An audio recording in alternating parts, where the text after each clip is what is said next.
Grinding Gear Games have finally heard our cries. So, ever since the beginning of the Fate of the Vaal League, we have all given this feedback. During the campaign, the league mechanic itself is actually really good, giving us a lot of juice being able to upgrade our gear as we go. But unfortunately, in the end game, the league mechanic falls flat.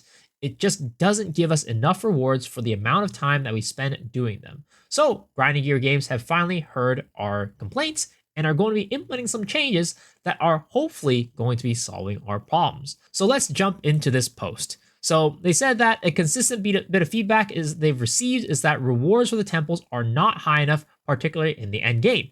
The rewards simply don't scale enough to make the temples worth doing currently. So in order to address that, they're going to be making a bunch of changes, first of which are buffing the mods that the rooms add to the temple. So the rooms themselves, the ones that you place into the temple, they're going to be buffing the mods right here, approximately doubling the values of existing modifiers applied to all temple rooms and all tiers. So hopefully that will give us at least more juice going into the temples just as a base. But on top of that, they are also going to be adding the bosses to specific rooms as well. So you see right here, Corruption Chamber Room at Temple Tier 3 as a Corrupted Abomination. Same with the Spy Master, adding an Unchained Beast. They're going to do it with Golem Works, with Royal Sentinel, Generator Room, Royal Colossus, Sacrificial Chamber, High Priest, Thaumaturge Room with the Quadrilla, Alchemy Lab. They're going to increase the gold found, which I'm not sure is that valuable. And the Treasure Vault Room now has 25% rarity of the items dropped to the temple. So hopefully this will help us a little bit with the amount of rewards and loot that we get. So for you guys who don't know what these bosses are, they're the ones that sometimes spawn at the top, the surface, before you go into the Vaal Temple. When you're doing the Vaal content in your maps, sometimes a boss spawns, and these are the bosses that are going to be spawning in these maps. I'm not entirely sure how much this is going to be affecting it. Hopefully they're going to make it juiced. Hopefully they're going to make it so that these guys actually drop some good rewards. That way it's going to be, again, more rewarding to do. But in addition to that, they are also going to be adding the ability to take the Exalt Orbs, Vault Orbs, and Alchemy Orbs that you get from the crafting benches after Act 3. Apparently, this was something that was intended originally, but it never got implemented. So now they're going to implement that. Now, as great as this is, personally, I'm actually not very excited about this because at the end game, Exalt Orbs, Vault Orbs, and Alchemy Orbs are so common that they're really not that valuable. Now, Exalt Orbs currently do still hold some value. They're about like 100 Exalts to div, but really picking up 100 of these just to get a Divine is kind of crazy for like these rooms. So I don't know.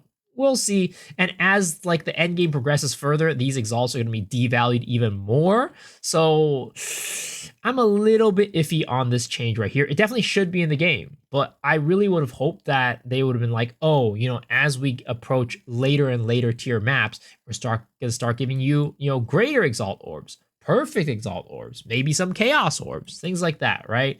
I would have loved for them to add that instead. But again, this is, I guess, a nice change. But this change right here is actually really good. We still want the temple to scale harder in the end game, so we want to make other changes, right? First off, they're going to add medallions, which will add random waste soul modifiers to your temples that last for 10 temple runs, allowing us to make it more difficult or rewarding, which is, again, more juice on top of this, adding more juice as well, which is great. And then this is the best one for me, at least. We also want to make it a bit easier for you to get specific rooms you need to get a certain combo. So they added a medallion that allows you to re-roll rooms to be placed. And that is amazing because I've had so many times when I went into the temple and unfortunately I'm just like, none of these rooms really work with what I want to do. So I guess I'm just going to leave and just refresh it, right? So that is going to be a great change in my opinion. I would have loved, again, to make it so that we could just hold on to room cards. Like, we go, right now it's like 6 temples and then you have to go in and then you have to do the thing and then it refreshes the rooms, right? The cards. I would have loved it so that we can just like, keep going like 6, 12, 18, whatever, however many, right? And then we go in and we just get all of these cards in our card inventory that we just go scroll through and put in the right places. That would have been preferable to me because I personally don't want to hop into the temple every 6 maps. That's just a little bit too much for me. But again, this is a really good change. The other change that they're making is that they're making it so that when you defeat the architect, less progress is going to be lost. So right now, when you defeat the architect, most of your map gets wiped out, right? Most of your temple gets wiped out. But now they're having the amount of rooms that are going to be removed when defeating the architect. And then they're also allowing reward rooms and pretty much any room, right? Allowing architect to connect to any other adjacent room.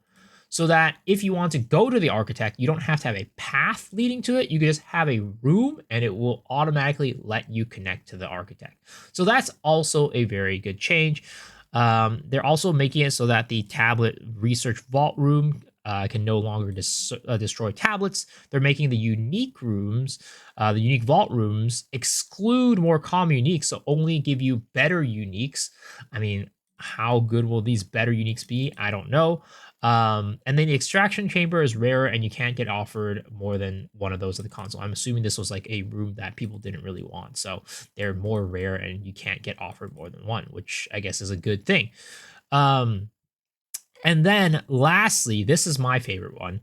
We've also heard feedback that rewards from the in-world encounters were not high enough in the end game. So in order to address that, they are going to be making it so that a chest will now rise up out of the center and drop some items after you defeat those enemies. Hopefully this chest will be rewarding. Again, we are coming from a league where the Abyss chests were just super juicy and super rewarding, so that when we defeat the monsters in this one, it just felt a little bit underwhelming. So hopefully this chest will be relatively good. It doesn't have to be as good as the Vaal, the Abyssal League, because that was the mechanic. This is like the temple mechanic. So it would be nice if we could get some juice there, because personally, I've always mentioned this, but I don't really like doing the temple stuff regardless of how juicy it is, how rewarding it is. Like, if it's really rewarding, I'll do it reluctantly because I just don't find it fun. So if they can make the above ground encounter rewarding as well, that would be really great for me. So it says, and they said that these changes along with some others will be deployed tomorrow, which is great. So yeah, that is going to be the update. Personally, I would have loved to have seen a little bit more to make the encounter fun, because I don't find the temple mechanic very fun. And also, I do still have a little bit of a worry about how rewarding this will be, because as great as it is that they're adding these things to make it more rewarding, I still think for the most part, the most rewarding part right now of doing the temples really is at Ziri. So it's like, if you make these rewards like slightly better than what they are right now, I think most people are still going to be skipping these and just going straight towards at Ziri, because it's just a lot of time invested for not much reward. So really, they need to make these super juicy for anybody to want to do them, because again, it's time versus invested versus reward, right? And we are investing a lot of time into this mechanic. So hopefully this will change and address our concerns fully. But let me know what you guys think in the comments below. Do you guys think that this is enough to change the mechanic to make it so that you actually want to do it? Also, I stream every single day on twitch.tv/MisoXShiru, so I'd love to see you guys there. And also hit the sub button, because that helps the channel a lot too. But if I can't see you on my stream, hopefully I see y'all on the next video. All right, guys, peace.